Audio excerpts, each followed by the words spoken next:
Bonjour à tous et bienvenue pour un nouveau City. Aujourd'hui, le micro de TV Sud est à Ille-sur-Tête pour vous présenter l'atelier de deux passionnés du VTT, Brice et Sylvain, qui ont décidé de se lancer dans la fabrication de vélos 100% français. Leur credo, des vélos en acier plus durables qui peuvent se transmettre de génération en génération.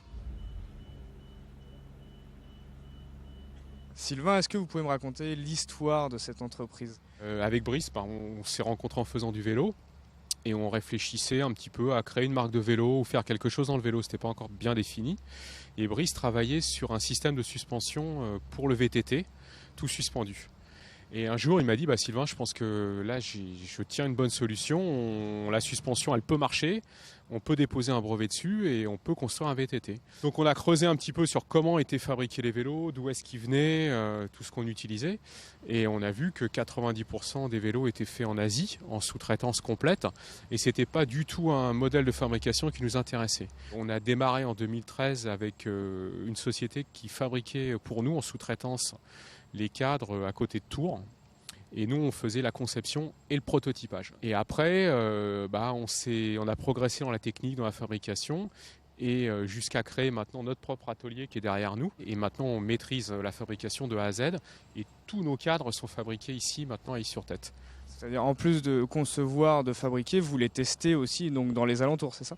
Ah oui, on est vraiment pratiquants et d'une certaine manière, on fait les vélos pour nous. On fait un vélo parce que la pratique nous plaît, le vélo nous plaît, on le teste et si on n'est pas satisfait, si on n'éprouve pas du plaisir à rouler le vélo, on ne le fait pas. C'est compliqué de mettre en place une entreprise artisanale de vélos français? Alors c'est un petit peu paradoxal parce qu'on aurait tendance à penser que le vélo c'est un objet qui est simple, mais on avait complètement perdu le savoir-faire en France. Tout était parti en Asie. Donc même pour nous au départ, au début de l'aventure, on s'est aperçu que c'était très très compliqué de refaire un vélo. Donc c'est tout un savoir-faire à réapprendre, à moderniser aussi d'une certaine manière, parce qu'on n'est pas nostalgique du passé. On essaie de fabriquer avec des techniques modernes, se servir des nouvelles machines qui maintenant sont à notre disposition, mais il a fallu recréer complètement l'outil de production de A à Z, oui.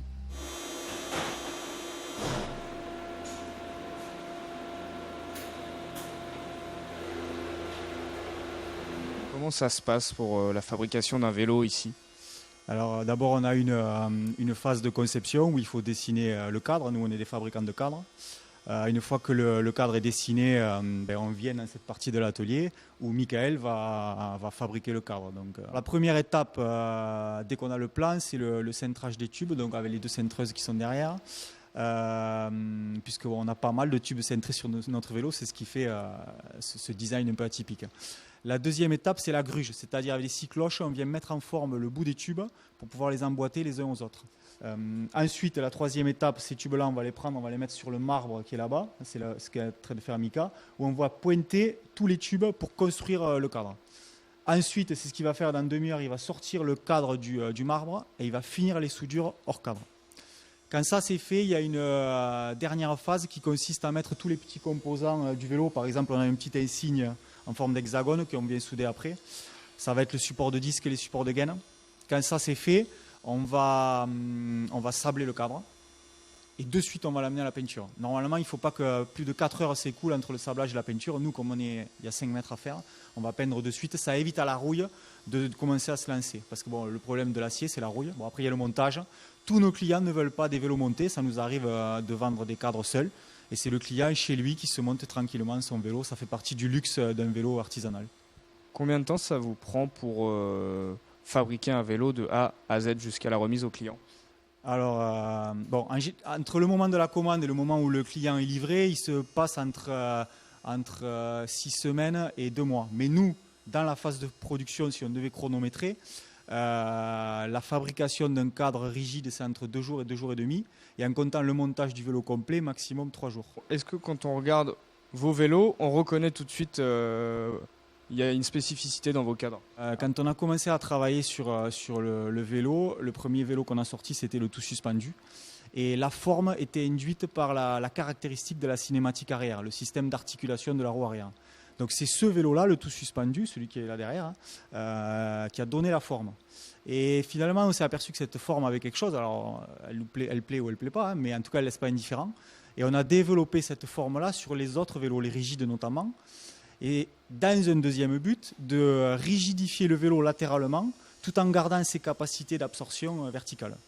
Oui, donc il y a un contraste finalement entre le matériau un peu ancien qu'on utilisait autrefois et la modernité de vos cadres. Oui, il y a un contraste parce qu'on a une image de l'acier old school vieillot, alors que l'acier c'est un matériau qui est utilisé encore dans l'aéronautique. D'ailleurs, nos tubes sont certifiés aéronautiques. On peut faire pas mal de choses en acier, notamment de l'impression 3D, c'est-à-dire de la fabrication additive. Donc, l'acier a une image vieillotte, mais ça continue à évoluer et il n'y a pas de raison de s'en passer dans le cycle, surtout que c'est très très durable.